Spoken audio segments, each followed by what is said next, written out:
I am Daisy Jane and I have epilepsy. Frontal temporal lobe epilepsy. It's very blurry, but I think I started the testing at 14 and at 15 they actually confirmed it because damn scans take a while. I don't even remember being in that machine. I just remember a lot of humming. For the actual definition, I am not completely sure, but I know that epilepsy is an imbalance of electrical currents in your brain for the normal functions. Say you're doing a task where you're cleaning up, obviously your brain's using electricity to function your muscles. And when you have epilepsy, I believe it's like a surge, too much or too little, maybe, and then you seize the day. I really can't remember the start of being officially titled with it, but it runs in my family. It's genetic, so fuck you, whoever did that. We can go into that later. Not the fuck you. Sorry. But it became really hard to deal with. I started being alienated from people. That's when my life started going really bad. 15 years old in secondary school, being diagnosed with epilepsy is not exactly what you want during your mock exams and GCSEs, because I was going to turn 16 soon after that. So that sucks. And then they have to try all sorts of medication on you, find that perfect balance of what makes you not crazy but stabilises, all the electrical currents in your brain. And it made it really difficult to connect with people, because once you're on all these pills and you have to go to nurse appointments that make you miss out on classes, and people think you're skiving because they don't think it's a real disability.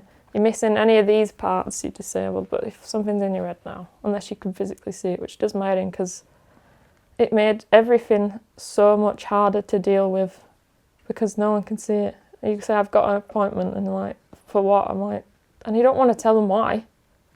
Because being 15 years old in secondary school, full of people that judge you on how you look, or, if you've got one thing different about you that's not in line with everyone else, they will use it against you.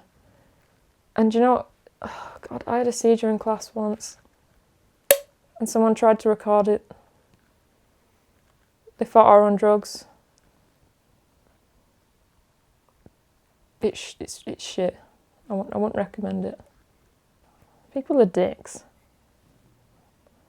No, it's like, if I've not got an arm missing, or a leg missing, or my face and clearly obvious signs of a disability, or obviously with people with Down syndrome, you can generally tell, can't you? There's physical attributes. But with epilepsy, I don't think it's easy to identify unless they're on the floor, silly salmoning. Salmoning? It's a word, I've made it up. And they don't take it seriously as everyone else. It's like I've got another story. I was in college. Am I right to tell this one? Yeah. I was in college. My floor was on the 6th floor because apparently if you're an artist, they make you work for it. Got to be fit. Or, best views or some crap like that. I think they just wanted to get all weirdos out of the way. That's generally what that genre attracts, innit? Creative stuff, everyone's a weirdo. If anyone's a weirdo, no offence, I'm one of you as well. Besides, I've already said it, I can't take it back. But obviously I think all creative people just have a bit of more imagination than some normal people, obviously, so they're more free with themselves, but that's not what's important right now. But anyway, I was in the lift at college, and my floor is on the 6th floor, and this woman came in. I was just in the lift with my friends, and this woman came in with one of those plastic fold-out trolley things that you carry books in. I think it might have been marking books or something, just some sort of work stuff.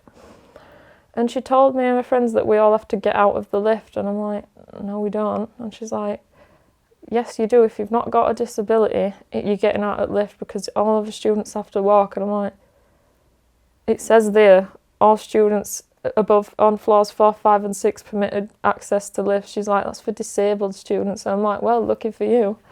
I'm disabled. Didn't believe me.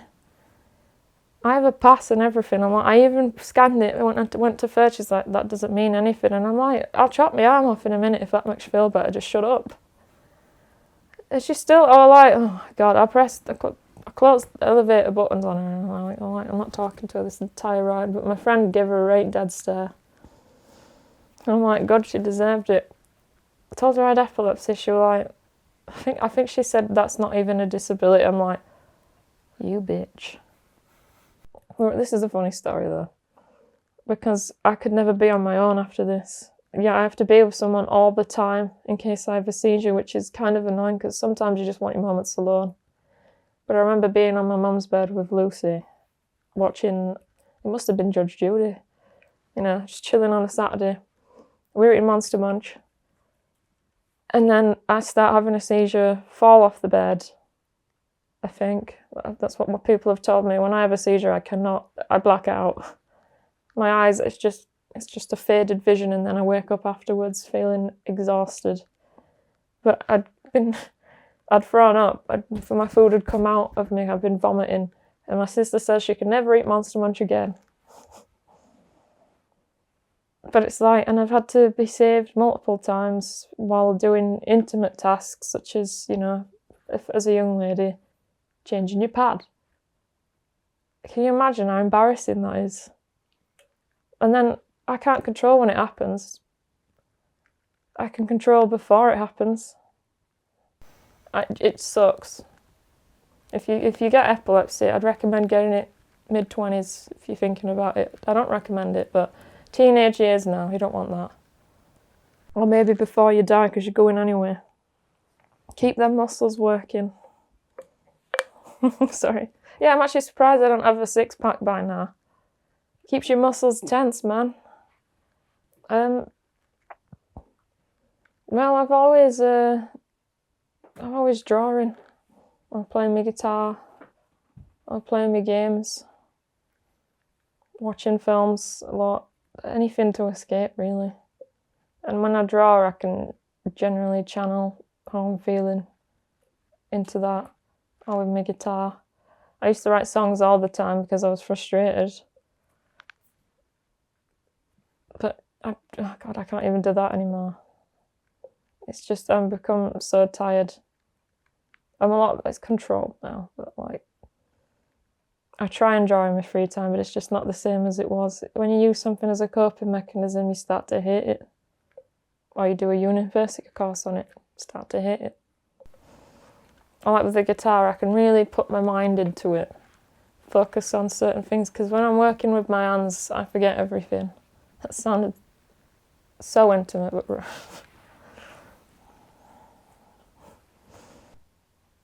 how has your support systems been growing up with this and now?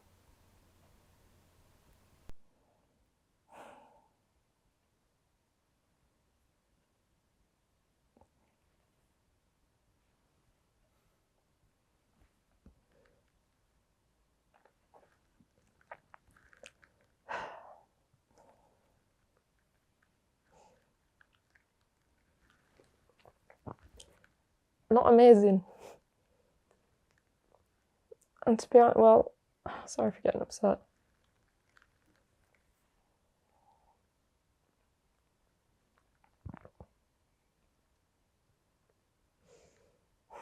I'm trying to talk, but I'm trying to talk to the point where you can't hear me wobble. When it started, everything was crap. It's still kind of crap now, but I've grown up a bit and I'm with people that love me, regardless of, you know, how messed up the old noggin is. But when I first got diagnosed, they sent me to an epilepsy nurse, and that was just to monitor my medicine, but she became more of a friend to me. She became someone I could talk to about my life during college and stuff. And school, obviously it went from school to college because I had to see her for that long. I used to talk to her all the time. I used to cry in her office saying, why can't they take it back? I'm like, is there an injection they can give me or something, like in the surgery? And she'd be like, I can't take it from you like this. People generally tend to grow out of it at 18. And I was 17 at that point, and then when I turned 18, it was still there, so that sucks balls. Anyway, but it was just terrible, and then They even sent me to CAMS at one point to deal with my mental health issues about it because it was making me that depressed. And it just wasn't good. But I'll admit, outside of, official support systems, I had, some of my sisters, your sisters hate each other regardless, don't they? They'll be nice to you, but they'll steal your clothes and then deny it. But one person I know that I could always count on was my granddad. He'd never make me feel alienated because he comes from a family where a few of them have got their own disabilities. He always made me feel normal. Well, to an extent, he's crazy. Was. He'd cheer me up. He'd make me forget stuff in an instant. Like, I'm pretty sure I had a seizure once in garden. I mean, everyone were there, but he was telling me that it might be good fertiliser for plants. I'm like, which end did it come out of? And he's like, it don't matter. I miss him. But yeah, he knew what it was like to not be normal. And then obviously coming back to now, obviously my granddad's not here anymore, bless him, but thinking about him makes me feel a lot better because he's crackers as well. But I now have a sister, my older sister Poppy, who's now been diagnosed with it as well, and my cousin, all on my dad's side. So I'm going to find out what the hell's happening there. I'm going to do some serious seizure sleuthing. That'll be my name, the seizure sleuth. No, that sounds like I'm lazy. I mean, I am, but I'm not going to announce it to everyone else except for this documentary. Yeah, I mean, I still talk to Karen. I drew her as a way of me saying thank you because I'm not a very verbal person back then. I'm still not now. I would draw you a picture. And I knew that she liked Alice in Wonderland, so I drew her the Cheshire Cat, and she called me the other day, actually, saying that she still has it up on a wall. I'll say one thing, I don't think it's really a message, but I feel like sometimes I'm not entitled. I feel like I'm not worthy of saying I'm disabled because it's been that pumped into my head that it's not a real disability because it doesn't affect me on a daily basis. And even though it does, it affects me a lot. Do you know what it's like taking all these tablets a day? It's so depressing, and it's like putting coins in a vending machine, except I get nothing out of it, except not seizuring, but still. But it's like, I don't feel like I deserve to even be called disabled because you can't see it. I don't feel entitled to any of these benefits that I've been given because I'm disabled and I need help. But I'll give you a message. Don't let anyone tell you that you don't deserve anything. Just because you can't see it, don't mean it's not true. That's what they told me about Father Christmas. I'm pretty sure I caught him. Either that or it was some just fat guy eating all my cookies. Who knows? I'm just kidding, I don't believe in Father Christmas. Or do I?